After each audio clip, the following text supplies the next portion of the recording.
वसे सुनवाम सोममराति यतो निदहाति वेदः स नः पश्यदति दुर्गाणि विश्वानावेव सिन्धुम् दुरितात्यग्निः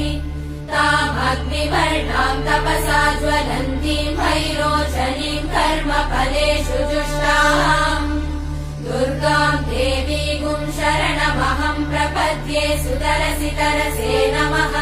अग्ने त्वम् पारयानव्यो अस्मान् स्वस्तिभिरति दुर्गाणि विश्वा पूष्य पृथ्वी बहुला न उर्वी भवातोकायतनयाय